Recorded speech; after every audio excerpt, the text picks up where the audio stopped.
Lord. Bwana asifiwe. Today I'm speaking on a theme, lifting up the banner of our generations. Na leo nazungumza kuhusu kuinua bendera ya kizazi chetu. Praise the Lord. Bwana asifiwe. There is only one banner that can be lifted up.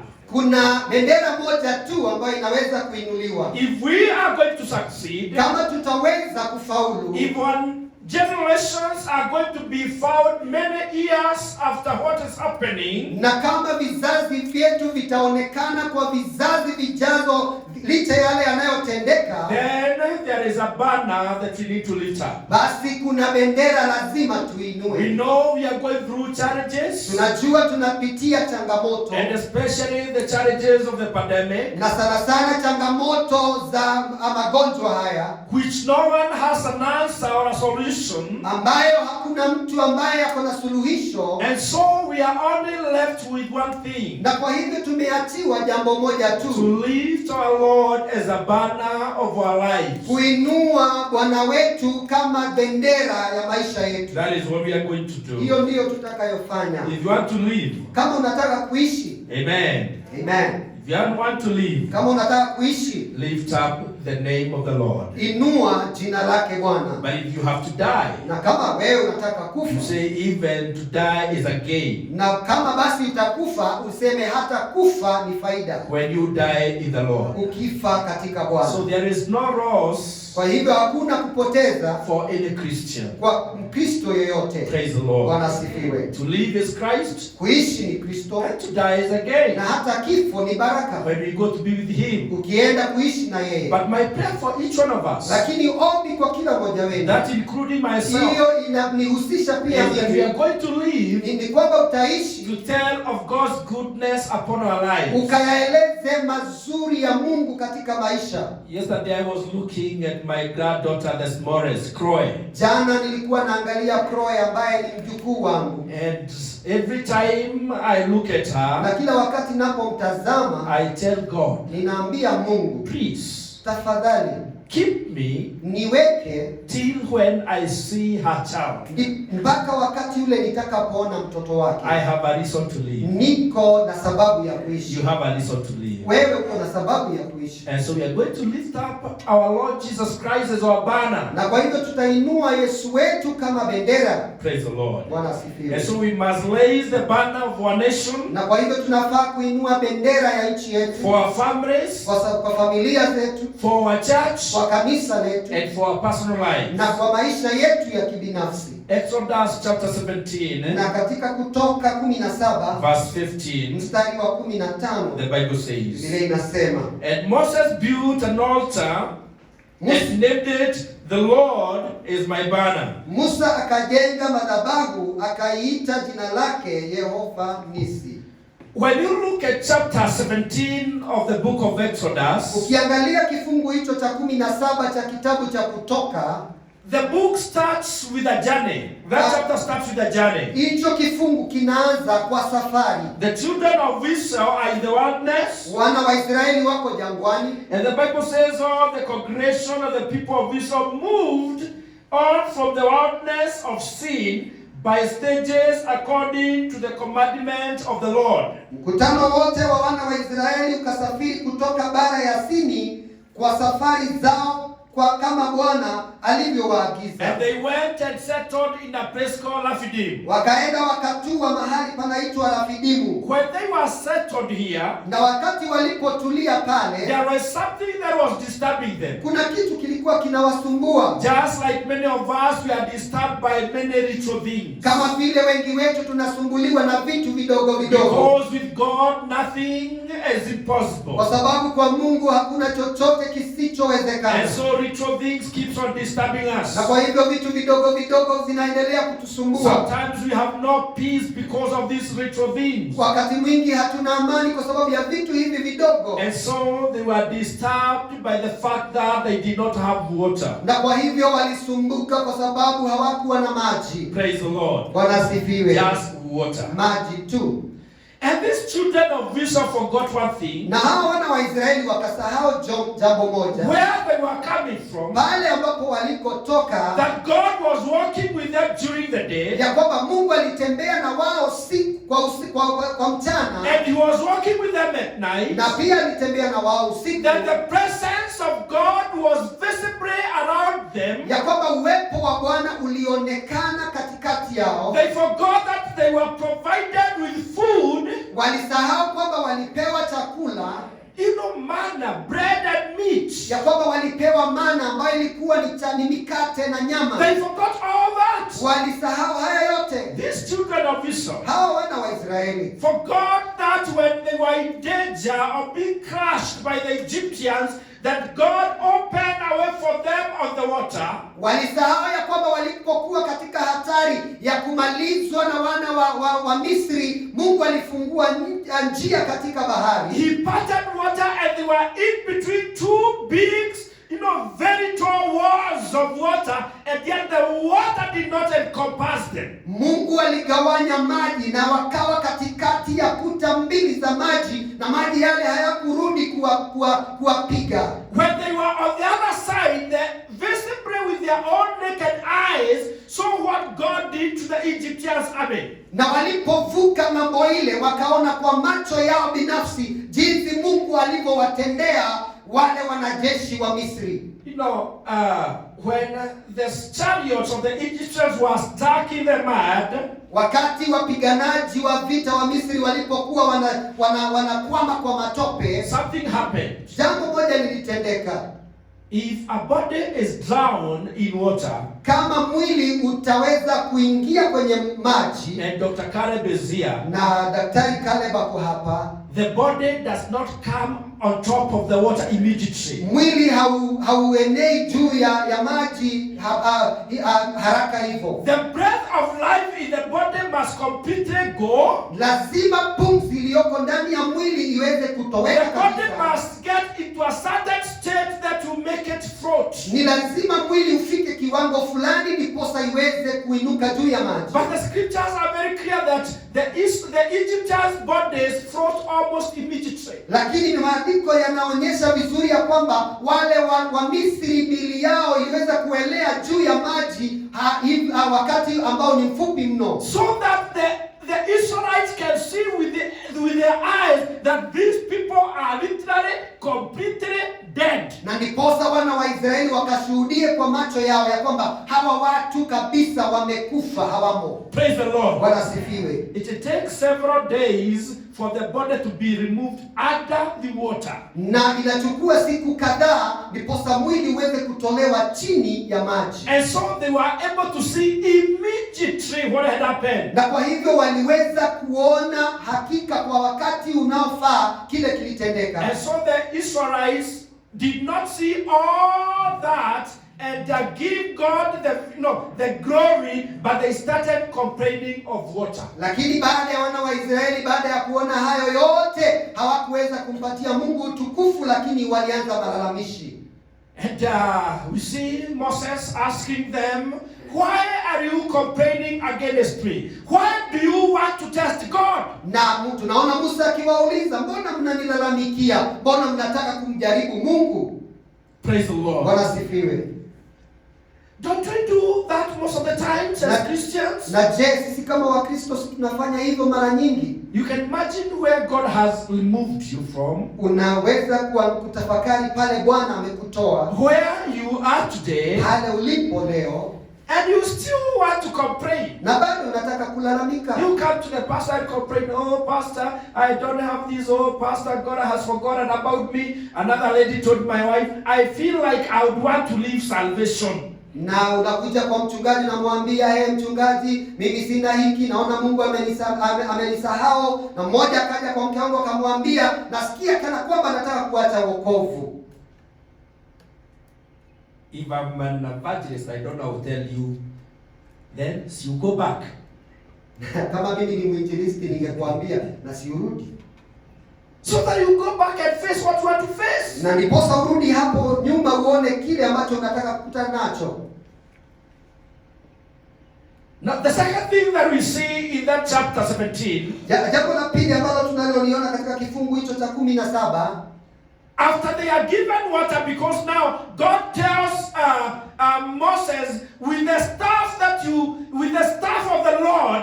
that you parted the water with, the river with, go and I'll show you, I'll give you some water. So he went. Na tunaona Musa hapo Mungu akimwambia ya kwamba kwa kile kijiti ulichofanya maji yagawanyike nacho, basi enda nacho, nitakuonyesha pale maji itapatikana. And so he was taken to a stone and he got water for them. Na akapelekwa kwenye mwamba na akapata maji kutoka kwa mwamba. But more challenges were still on the way. Na changamoto nyingi zilikuwa bado njiani zake. There is now, after they have taken water and they are moving from one place to the other, they fight the Amalekites. Na hapa tunaona ya kwamba walipokunywa maji na sasa wanaondoka kwenye pahali walipokuwa kwenda mahali pengine, wakakutana na Waamaleki.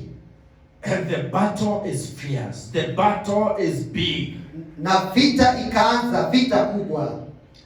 And so when they were fighting, na walipokuwa wanapigana, Moses was on a hill. Na Musa alikuwa kwenye mlima. And he could see how the battle was going on. Na alikuwa anatazama na kuona vile vita vilikuwa vinaendelea. Bwana asifiwe. And he got tired. Na akawa amechoka. And he sat on a stone. Na akaketia kwenye mawe. And lifted up his hands. Na akainua mikono yake.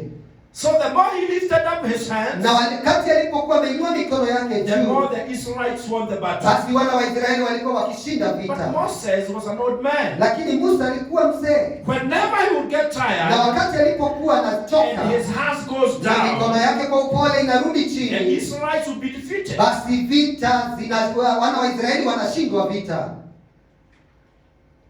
When you are in challenges, wakati uko katika changamoto, and I'm speaking to us, na ninazungumza kutuhusu, when things are difficult in your life, wakati mambo ni mazito kwa maisha yako, and you lose your guard, na upoteze nguvu zako, and you start giving up, na uanze kuinua mikono, I tell you for sure, nataka nikwambie kwa ukweli, you will be defeated. Utachoka na utaweza kushindwa. But when you lift up the Lord in the most difficult situations, lakini utakapomuinua Mungu wakati uko katika hali hiyo ngumu sana, God is going to fight for you. Mungu atakupigania. Praise the Lord. Bwana asifiwe. The scripture says it is not our battle, but the battle is of the Lord. Biblia inasema ya kwamba vita si vyetu, lakini vita ni vyake Mungu. What is it that you are going through today? Ni nini hicho unachokipitia leo? What kind of suffering are you experiencing today? Wewe unapatana na shida na changamoto gani? Get near and very near to God. Karibia Mungu na karibu sana kwa Mungu. But something happened during the fight. Lakini kuna kitu kilitendeka wakati huu wa vita. When Moses' hands were going down, wakati mikono ya Musa ilikuwa inaenda chini, Joshua and another man called Hur, Joshua na mtu aliyekuwa anaitwa Huri, they realized, wakatambua, that whenever the servant's hands are going down, ya kwamba wakati mtumishi mikono yake inaenda chini, they are being defeated. Wanashindwa vita. And when his hands are up, na wakati mikono iko juu, they are winning the battle. Wanashinda vita. They observed that, na wakaangalia hiyo, and so they saw, na wakaona, we cannot let this man fight alone. Hatutawacha apigane vita peke yake. There is something that is happening around him. Kuna kitu kinatendeka kinachomzunguka. And if we hold his hands, na tukishikilia mikono yake, then we are going to win. Basi tutashinda vita. I don't know what Joshua and Hur were discussing. Sijui Yoshua walikuwa wanaongea nini. And they are looking at Moses. Na walikuwa wanamtazama Musa. Can you see what is happening? Unaona kile kinatendeka? Now we are being defeated. Sasa angalia tunashindwa vita.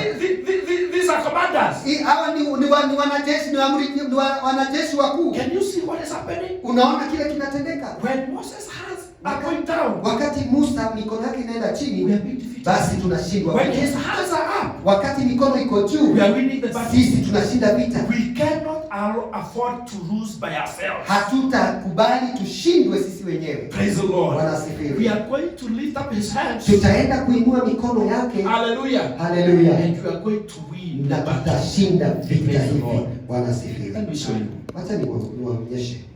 Deacon Joroge, bring that chair. Deacon, leta hiyo kiti. Amen. Amen. Put it there. Put it there. Yes. Our pastor come here. Kuja hapa. Hallelujah. Just come. This is our Moses. Huyu ni Musa wetu. Praise the Lord. Bwana asifiwe. This is our Moses. Let's give her a clap, please. Wacha tupigie makofi. Is that clap for the Moses? Hiyo ni makofi ya Musa wetu. Have a seat. Keti hapo. She's tired. Amechoka. She's done a lot of work. Amefanya kazi mingi. She has prayed for us. Ametuombea. She has fasted. Amefunga. Her body is weak. Mwili wake umedhoofika. Such that mpaka she can be attacked by diseases and illnesses because she fasts, she prays for us, she has no time of herself, she's too tired. Anaweza kushikwa na maradhi na mambo mengine kwa sababu amechoka, ametuombea na amekosa kula na mambo mengi. She's weak. Yeye amedhoofika. Yet we need to win. Lakini tunataka kushinda. We are having challenges here. Tuko na changamoto hapa. We have spiritual challenges. Tuko na changamoto za kiroho. We have physical challenges. Tuko na changamoto za we have kimwili. financial challenges. Tuko na changamoto za Our families kifedha. are destabilized. Familia zetu zimetawanyishwa. And our Moses, na Musa wetu hapa, she's doing all what she can be able to. Na anajaribu awezavyo. Not because she's giving up. Sio kwamba now that she's giving up. Na sasa kwa sababu anaanza kuchoka. We are going to be defeated. Tutaenda kushindwa.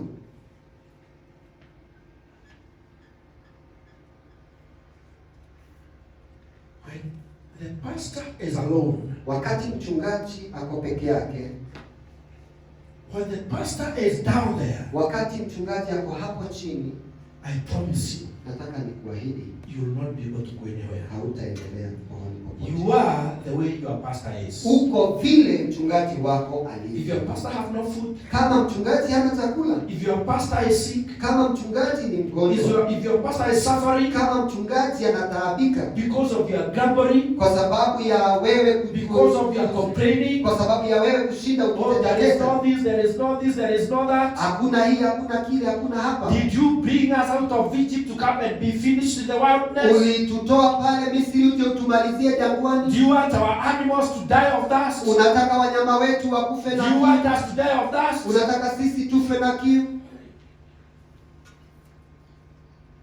You are the Israelites. You are the children of God. Nyinyi ni wana wa Mungu, ni Waisraeli. Children of Abraham by faith. Nyinyi ni wana wa Abrahamu kwa imani. And so amongst us, na kwa hivyo katikati yetu, we need to have a Joshua and we need to have a Hur. Tunataka tuwe na Yoshua na pia tuwe na Huri. Let me see these two coming. Hata niwaone hawa mama wakikuja. Things are not easy, they are difficult. Mambo ni magumu, ni mazito. The army is being defeated. Na jeshi linashindwa. Praise the Lord. Bwana asifiwe. And so Joshua and Hur noticed this. Na kwa hivyo Yoshua na Huri wakaangalia that our leader cannot fight by himself. Ya kwamba kiongozi wetu hawezi kupigana we peke yake. must be involved in this battle. Lazima tujihusishe katika vita hii. We must fight together. Lazima tupigane pamoja. And so they came. Na kwa hivyo wakaja. They held the servant's hands. Wakashika mikono ya mtumishi wa Mungu. And lifted the na servant's wakainua mikono ya Mungu ya mtumishi wa Mungu juu. And the battle is going on. Na vita vinaendelea. The battle is going on. Vita vinaendelea. The battle is being won. Vita zinaendelea. The Christians are winning the battle. Na Wakristo GPC is winning the battle. GPC inashinda vita. Kwa sababu mikono yake imebakia juu kwa jina la Yesu Kristo. Na vita zinapiganwa. Sicknesses are being fought. Na magonjwa yanapiganwa. Na umaskini unapiganwa. Na uabudi wa mambo yote yanapigana. The church of Christ is winning. The church of Christ is winning. The church of Christ is winning. Kanisa linashinda. Why? Kwa nini? Because we are going to hold our servant, the servant of the Lord, we are going to hold her hands up. Kwa sababu mtumishi wa Mungu tutamshikilia mikono yake ibaki juu. Every one of us, kila mmoja wetu, when she calls upon us. Si akituita sisi hapa. This is what we want to do. Hivi ndivyo This is the direction we want to go. hapa ndipo tunataka kuelekea.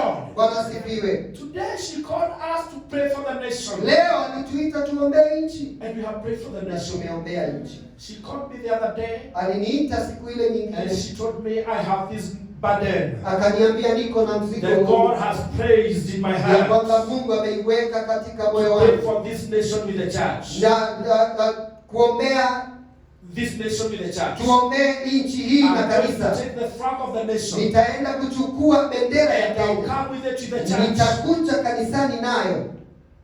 We have prayed. Tumeomba. We have lifted the banner of the Lord. Tumeinua bendera ya Yesu juu. He is our banner. Yeye ndiye bendera yetu. Praise the Lord. Amen. We are winning the battles. Tunashinda We vita. are winning the battles. In Tunashinda vita the katika name maisha of yetu. Jesus Kwa Christ. jina la In the Yesu. name of Jesus Kwa Christ. jina la Can Yesu. you believe with me? Je, We are unaamini winning the nami? battle. Tunashinda. Patia Bwana Yesu makofi.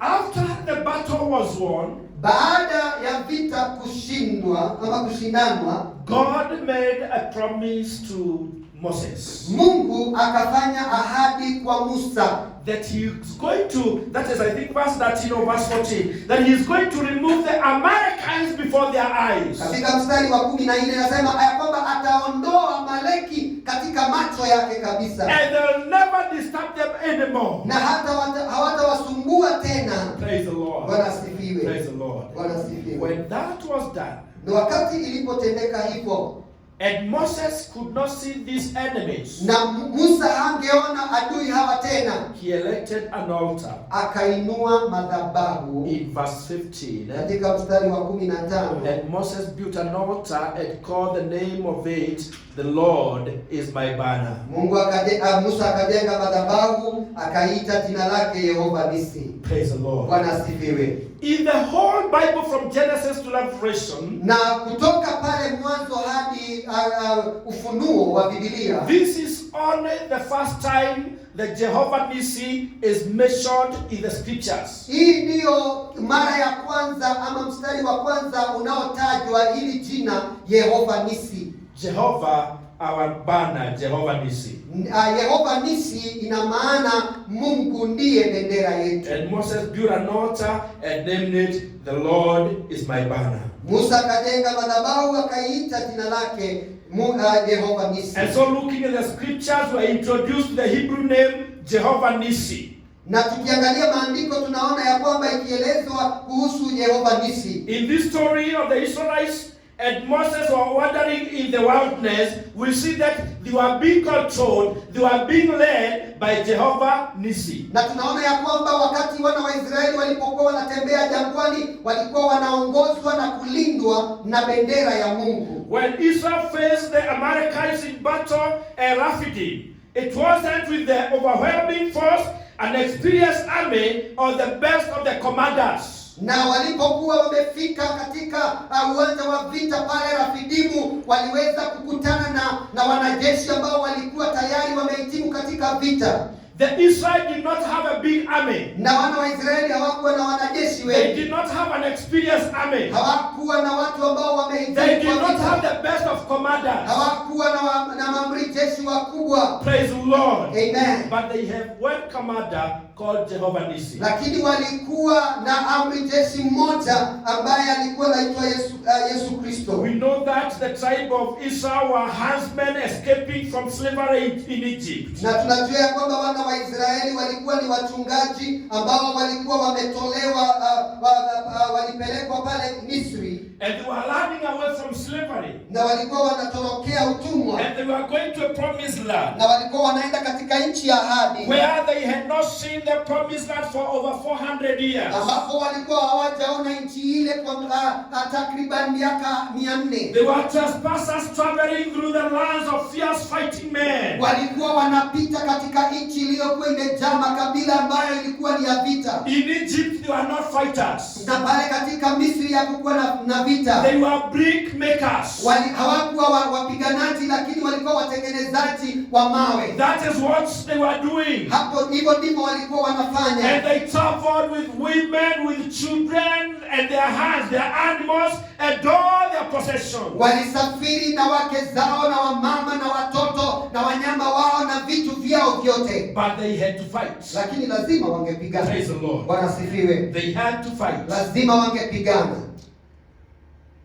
If you want to see my true colors, kama ungetaka kuona marangi yangu kamili, play with my tribe.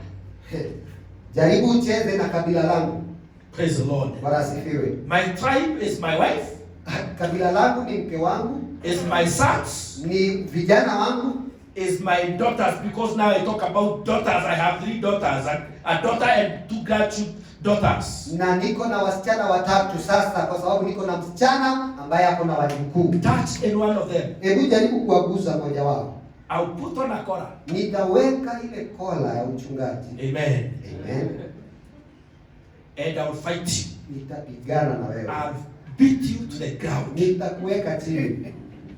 It doesn't matter how strong you are. Haijalishi wewe uko na nguvu kiasi I'll gani. beat you to the ground. Nitakuangusha pale chini. If it means death, kama itachukua kifo, someone will have to die. Lazima mtu mmoja afe. But not me. Lakini si mimi. Because I have somebody to protect. Kwa sababu niko na mlinzi. Are you hearing me? Je, mnanisikia? Are you hearing me? Je, mnanisikia? It is not me. It is sio mimi. It is you. Ni wewe. Who brought battle to my compound. Ambaye ulilete vita kwangu. I will live to say, nitaishi nikisema, I defeated an enemy. Nilishinda adui. Who came to attack my wife. Ambaye alikuja who came to attack my children. Ambaye aliingilia I watoto wangu. defeated him. Nilimmaliza. He seeks under. Yeye amekufa huko chini 46. Praise the Lord. Bwana sifiwe. Because I am a responsible father. Kwa sababu mimi ni baba anayejukumika. Mimi ni mume anayejukumika. And so the children of Israel, na kwa hivyo wana wa Israeli, they had to fight because they were fighting for 3 things. Ni lazima wangepigana kwa sababu walipigania vitu vitatu. They were fighting for survival. Walikuwa wanapigana ndiposa waishi. They were fighting for hope. Ndiposa walikuwa wanapigana kwa sababu ya tumaini. And they were fighting for their future. Kwa sababu walikuwa wanapigana kwa sababu ya maisha ya usoni. Na maisha ya usoni wa vizazi vyao. I'm calling all men present in this place. Naita wanaume wote walioko hapa that leo. You have to fight for survival. Ya kwamba lazima upigane kwa Lord. Bwana If it sifiwe. means waking up very early in the morning. Kama itabidi wewe uamke And mapema. fight the enemy of poverty. Na uweze kupigana na adui kwa jina la Yesu. That you've got to rise up and fight. Ni lazima uamke upigane. Praise the Lord. Bwana sifiwe. Am I speaking to someone? Je, ninazungumzia mtu? You must fight for hope. Ni lazima upiganie kwa tumaini. Because if you have no hope for life, kwa sababu kama una tumaini la maisha, if you have no hope for tomorrow, kama una tumaini la kesho, you are going to die. Basi utafa. You are not going to live. Hautaishi tena. Praise the Lord. Bwana sifiwe. People are saying there is corona. Watu wanasema kuna corona. It is true. It is there. Iko. If you have hope, kama uko na tumaini, if you have hope, kama uko na tumaini, you will not die. Hautakufa. If you have no hope, kama hauna tumaini, you will die. Utakufa. You've got to fight for the generations to come. Lazima upiganie vizazi vijazo. You must start thinking to them, Slimy. Lazima leo msilini uanze kufikiria. My generation of tomorrow. Kizazi changu cha kesho. How is that generation going to be spiritually? Wataweza kukaaje kiroho? How is that generation going to be physically? Wataishije kimwili? How is that generation going to be financially? Wataishije kifedha? How is that generation going to be financially? Wataishije kifedha? And the time to fight is now. Na wakati wa kupigana ni sasa. Praise the Lord. Bwana sifiwe. The time to fight is now. Wakati wa vita ni sasa. It doesn't matter how some of your boys are big. How big they are. Haijalishi vijana wenu wengine ni wakubwa kiasi gani. They are not moving in the right direction. Kama hawatembei katika njia inayofaa, put them down. Waweke pale chini.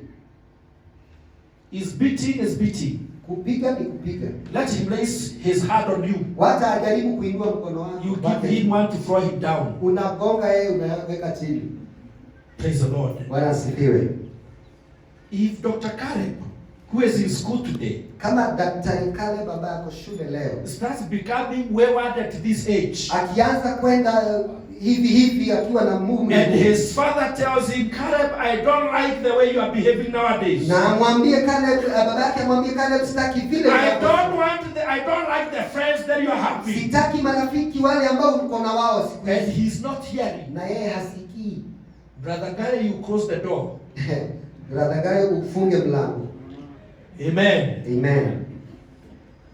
Two people are going to fight. Kuna watu wawili hapa watapigana. And you will see who is going to win. Tutaona ni nani ambaye atashinda. You will know today I am the father. Utajua leo mimi ni baba. You will know I don't want your friends. Utajua mimi sitaki You will know marafiki. I don't want your character. Utajua sitaki Your tabia yako. behavior that you have developed, I don't want it. Utajua ya kwamba kile ambacho tabia umeanza sitaki. Put him down. Mweke chini. Don't say he's grown up. Usiseme kwamba yeye You amekuwa. have generations to protect. Uko na vizazi You za have kulinda. grandchildren to protect. Uko na watoto wengine wa And he's the kulinda. one to bring those grandchildren. Na yeye ndiye anafaa kulete hao wajukuu. Put him down. Mweke chini. Put sense in him. Wacha weka mawazo ndani yake. Praise the Lord. Amen. Na kiboko. Amen. Amen. Amen. Na nini? Kiboko. Na nini? Kiboko. Nyahunyo. Nyakunyo. Yes. Praise the Lord. Amen. Till senses gets back to him. Na niposa ajirudie mwenyewe. Do not throw him out like the prodigal son. Usimtupe kama mwana The mpotevu. way the prodigal son was thrown out and was given freedom. Na wakati mwana mpotevu alitupwa nje na akapewa uhuru. If Njoroge, you have a girl in the house. Kama Njoroge uko na msichana ndani ya nyumba. Nitamshika wapi nikimpiga? Nitamshika wapi? Amekuwa mkubwa sasa, nyonyo ziko kubwa. Atashikwa wapi akipigwa? So let her do what she wants to do. She's big. Chochote anafanya yeye ni Before she brings what she wants to bring, before she is that big, she's my child. Kabla hajakuwa mkubwa hivyo, yeye ni mwanangu. Nitamkalia hapo, nitamkanyaga akiwa chini. Atoe nguo ama akose kutoa nguo, is my nakedness. Amen. Praise the Lord. Amen. Praise the Lord. Bwana sifiwe.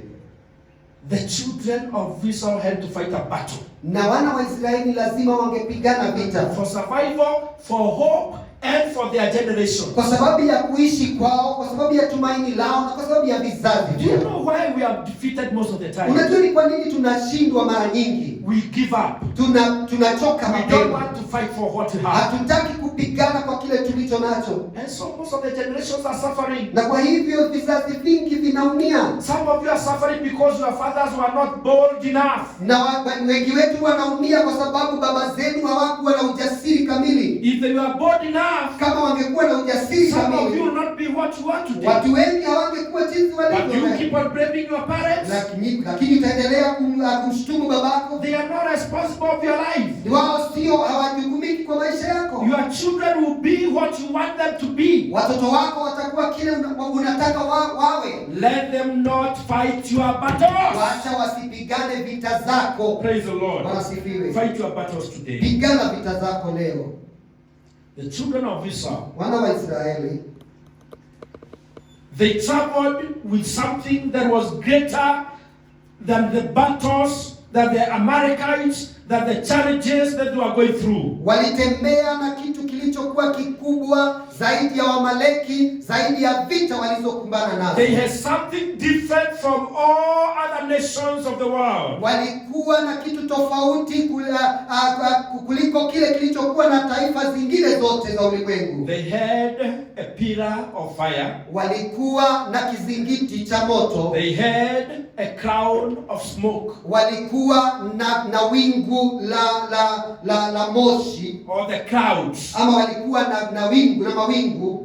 One during the day, moja ilikuwa mchana, and one during the night. Na ingine ilikuwa usiku. The presence of God, uwepo wa Mungu, moved with them step by step. Ulitembea na wao hatua baada ya nyingine. 24/7.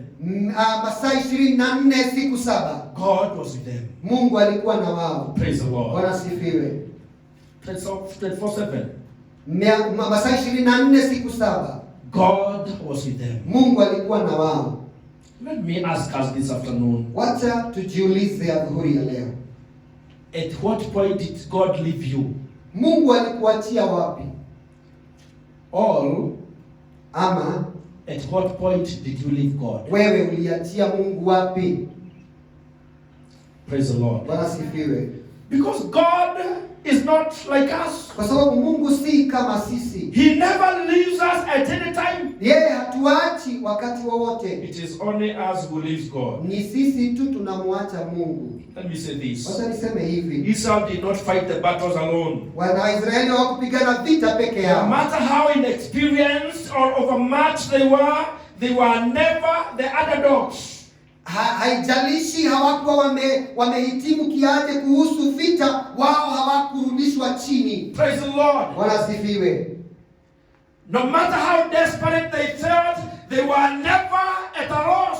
Na haijalishi walikuwa wamedhoofika kiasi gani, wao hawakupoteza chochote. Why? Kwa nini? The great general, the perfect protector, the Lord was with them. Amiri jeshi mkuu, mlinzi wa ajabu, wakati wote alikuwa pamoja na yeye. The very name that is used in the scripture, Jehovah Nissi, was with them.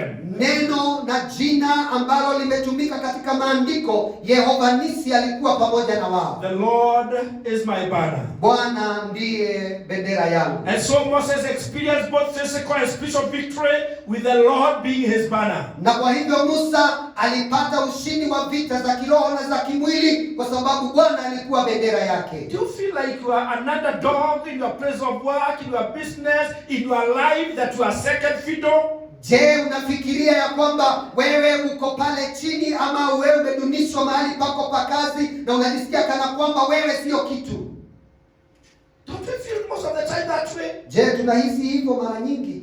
That we are second. Ya kwamba sisi ni wa pili. What does the Bible says? Inamaanisha, Biblia inasema nini? We are not the tail, but we are the head. Sisi si mikia bali ni vichwa. How many tails do we have here? Tuko na mikia mingapi hapa?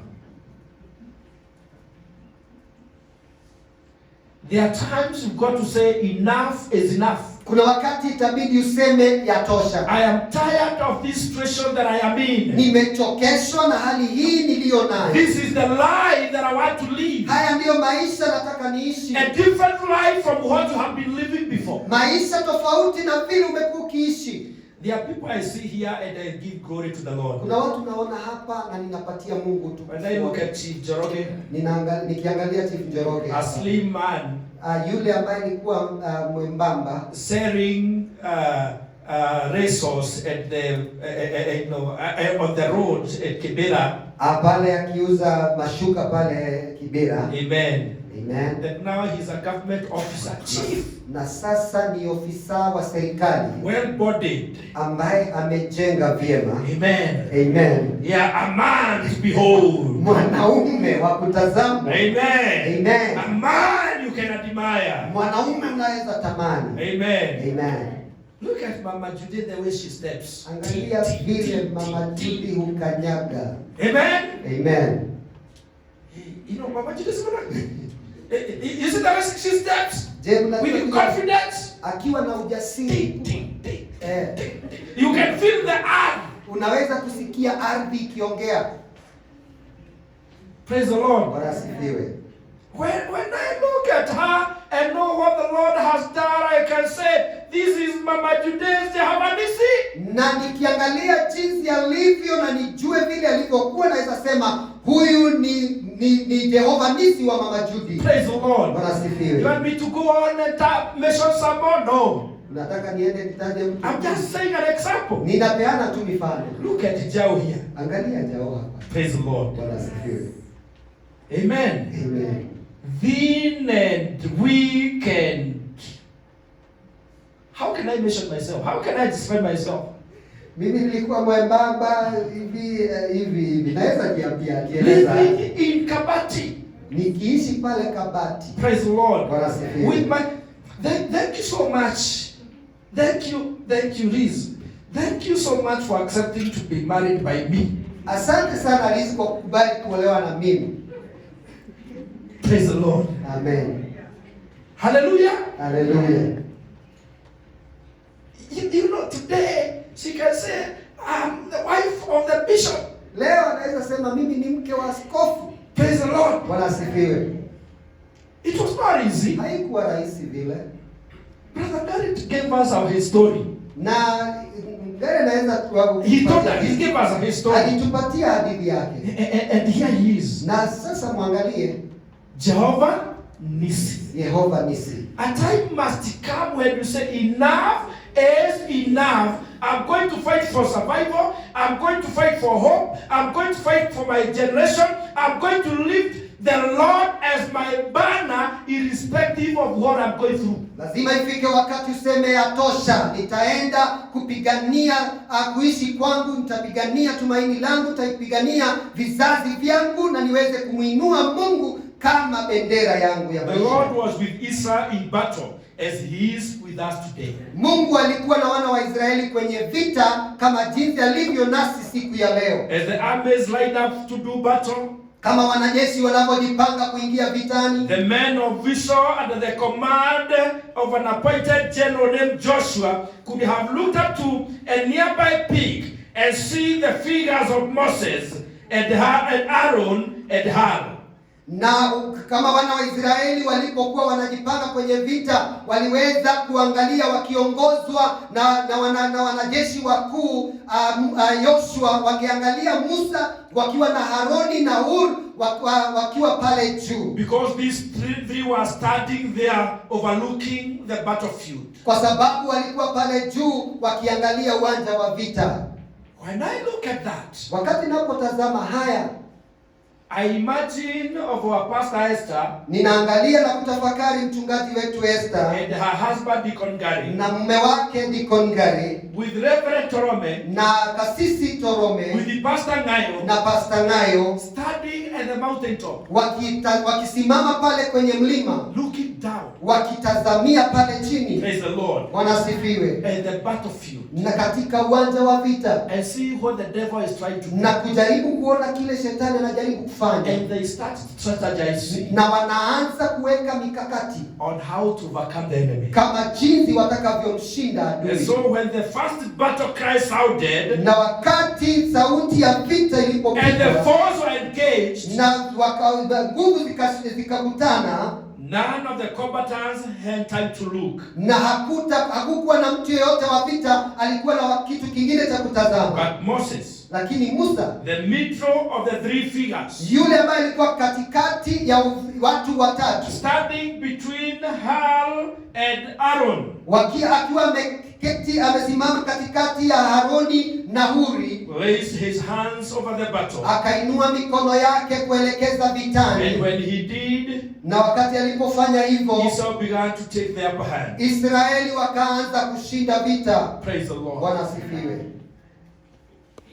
The servants of the Lord in this house, watumishi wa Mungu katika nyumba hii, I beseech you in the name of the Lord, na waomba kwa jina la Yesu, to always lift up your hands above your people, muweze kuinua mikono yenu juu ya watu wenu, even when you are at home. hata wakati uko nyumbani. Try to remember each one by their names. Kumbuka watu wote kwa majina yao, and lift up the banner, na uinue bendera, because by lifting up your hand you are lifting the Lord Jesus Christ over their lives. Ni kwa sababu unapoinua mikono yako unainua Yesu Kristo, and come against the defeat over their lives. na ukuje kinyume na kushindwa kwao katika maisha yao. Praise the Lord. Amen. The Bible says, as the day wore on and the sun rose high up and hot, na wakati Biblia inasema kwamba wakati jua lilipokuwa linaenda kutua, Moses was tired. Musa alichoka. He was not a young man, hakuwa kijana, and the battle wore him on. na vita zinaendelea. Moses sat because of tiredness and dropped his arms to his side. Na Musa aliketi kwa sababu alichoka na akaweka mikono yake chini. What really happened? Ni nini kilitendeka? The Amalekites rallied and began to press the Israelites. Na Wameleki walianza kusukuma Waisraeli. But Aaron and Hur realized what was happening and stepped to Moses' side. Lakini Haroni na Huri walikatambua kile kilichokuwa kinaendelea na wakakuja karibu na Musa. They dragged a small boulder cross for him to sit on, and each took an arm and raised them again. Na walitafuta mahali ambapo Musa angekalia, wakachukua mikono yake miwili na wakainua tena. The hands were raised over the battle. Na mikono iliweza kuelekezwa kwenye vita. Praise the Lord. Bwana asifiwe. Give our Lord a big clap, please. Pigia Bwana Yesu makofi.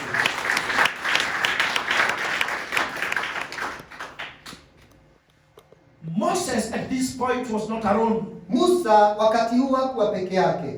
Yes, the battle is of the Lord, and the Lord is fighting for them. Ndiyo, vita ni za Bwana na Bwana anapigana kwa ajili yao. Moses was the one who was ahead. Na kumbe Musa ndiyo alikuwa mbele. But he needed helpers. Lakini alihitaji wasaidizi. But these helpers, Moses did not call those helpers. Lakini hawa watu ambao ni wasaidizi Musa hakuwaita. Amen. Amen. They saw with themselves what is happening to their leader. Waliona kwa macho yao kile kilichokuwa kinatendeka, and they rushed and helped him. Wakakimbia kumsaidia. Praise the Lord. Asifiwe. Do you think even if the pastor was to raise her hands over you, you are going to win because of her alone? Je, unafikiria kama mchungaji atainua mikono yake juu yako utashinda kwa sababu yake peke yake? She will need you. Anakuhitaji wewe pia. Praise the Lord. Bwana asifiwe. She will need you in prayers. Atakuhitaji kwa maombi. She will need you to support the ministry financially. Atahitaji wewe uweze kusimama na huduma kifedha. She will need you to support one another. Atakuhitaji wewe usaidie huyo mwingine. Praise the Lord. Amen. Then I will need her the same way. Na mimi nitamhitaji vile tu mumefanya. And my bishop, our presiding bishop, will need me. Na askofu mkuu pia atanihitaji. And the work of the Lord will be done and the battles will be won. Na kazi ya Bwana itatendeka na vita tutashinda. Praise the Lord. Bwana asifiwe. Praise the Lord. Bwana tukuzwe. This is the Lord that we serve. Huyo ndiye Bwana tunayemtumikia.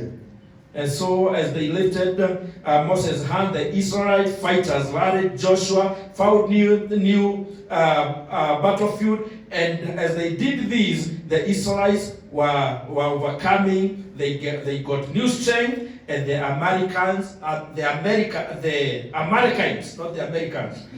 Amalekites, they fled out of fear.